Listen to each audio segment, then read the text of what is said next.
Hello fellow history lovers and welcome to This Week in British History. If you love British history then you are definitely in the right place. My name is Philippa Lacey Brewell from British History Tours, and this week I'm going to take you through some of the events which happened between the 16th and the 22nd of March.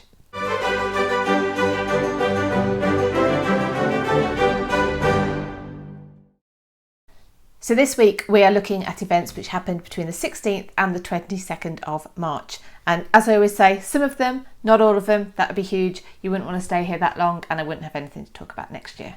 But this episode, we're going to be talking about the first ever FA Cup final. More interesting to you non-football fans than it sounds. We have the murder of a king. Always interesting, and the burning at the stake of an Archbishop of Canterbury in the Tudor times. So let's delve in and get started. Please remember, if you love British history, please do subscribe to my channel, and if you hit the bell you will get notifications each week. Each Sunday one of these episodes goes live, but also I put videos up on a more ad hoc basis as well throughout the weeks. So if you want to know when they go live, please do hit the bell because you'll get a notification. Also, I'd be really grateful if you give it a thumbs up, and if you comment, I do reply to comments as much as, well, I reply to all comments as long as they're not personal or rude, which has happened. On the 16th of March 1872, the first FA Cup final was held. The game was played between the Wanderers and the Royal Engineers at Kennington Oval, a cricket ground. The teams were 11 aside, as they are now, and they played to a crowd of 2,000 people at the Kennington Oval cricket ground in the first ever Football Association Cup final. In the 1800s, it was very common for football to be played on cricket grounds because the idea was that it gave players something to do, a way to keep fit in the winter months, and that's how soccer, or football as we call it, became popular. They played with no goal nets. Who needs a net? And the final score was 1-0 to Wanderers. The only goal of the game being scored by Wanderers player Morton Betts. In total, Kennington Oval hosted 20 FA Cup finals. Before the FA Cup final, there was no regular competitive matches between English football teams. And in November 1871, 15 teams signed up to this new competition. Before I go on, a couple of people noticed this in my photo the other day, because I have my cups of tea. The Wind Band and Rhapsody, St Louis 1995, you call it St Louis. This is my school, Ridgewood High School, that I went to in Stourbridge, and I was in the wind band and the choir, and so we did an exchange with a school in St Louis in 1995. So hence I have a mug with that on.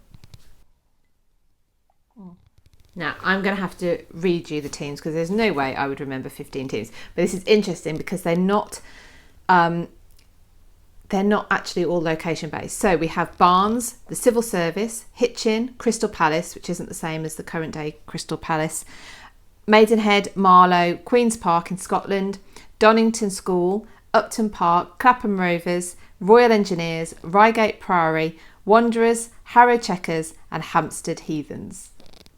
What will be interesting to you, even if you are not a football fan, is the way that the logistics of the time meant the competition had to be organised. Queen's Park was the Scottish team, so they're up in Scotland, and because of travel issues with them getting around to games, they were immediately put to the semi-finals. In the semi-finals, the Royal Engineers played against Crystal Palace and beat them 3-0. Wanderers were due to play Queen's Park, but Queen's Park didn't even make it to their semi-final. The journey from Scotland to London was going to be too expensive for them, and so Wanderers were awarded the win. So the final was played between Wanderers and the Royal Engineers. Wanderers, so called because they had no fixed ground, and all the players were from a public school background. That club folded in 1887, but apparently has been recently resurrected and is playing in in a minor league. The Royal Engineers had been founded in 1863 by Major Francis Marindin. All of the players had seen military action, and that club apparently is still going strong today. The FA Cup now is an annual competition We're going pre-conquest for our second story this week, and it's the 18th of March, 978. Edward, the King of England, is murdered at the gates of Corfe Castle. The orders are thought to have been given by the king's stepmother, Ethelred. Ethelred was the third wife of Edward's father, King Edgar, but when King Edgar died, he left a son by her as well, who she thought should become king, despite the fact he was only 6 or 7 at the time. So there had been tension in England since the death of King Edgar between his widowed queen and his son. Ethelred's son by Edgar was Ethelred, as you may have heard, Ethelred the Unready, although unready should really translate into kind of ill-advised, but it doesn't quite trip off the tongue quite so well, does it? Ethelred the ill-advised. That was basically what that means, though. On the 18th of March 978, King Edward had decided to visit his half-brother at Corfe Castle. King Edward turned up at the gates of Corfe Castle to visit his half-brother. It's not known why he went to visit his half-brother, but he was kept waiting at the gates. While he was there, he was brutally stabbed while he was still mounted on his horse. The horse bolted and dragged Edward's body. Nobody was officially held to account for Edward's death, but it was widely suspected that his stepmother had given the orders. Initially, Edward was buried without ceremony in a grave at Wareham, but he was moved a year later to Shaftesbury Abbey, and then in 1001 he had a proper ceremony, at which point he was recognised as a saint and is known to history as Edward the Martyr. On the 21st of March 1556, England's first Protestant Archbishop of Canterbury was burnt at the stake for heresy. Thomas Cranmer became Archbishop of Canterbury during the reign of Henry VIII, and during the period of Henry VIII's Great Matter, where he was trying to get a divorce from his first wife, Catherine of Aragon, and marry his second wife, Anne Boleyn. Thomas Cranmer had been a hit with Henry VIII because he was willing to advocate the divorce of Henry to his first wife, Catherine of Aragon. He even went to Rome to argue Henry's case, and in 1533 he was created Archbishop of Canterbury. Once Cranmer's appointment had been approved by the Pope, remembering it was still a Catholic position at that time, he annulled the marriage between Henry VIII and Catherine of Aragon, and shortly afterwards married Henry to Anne Boleyn.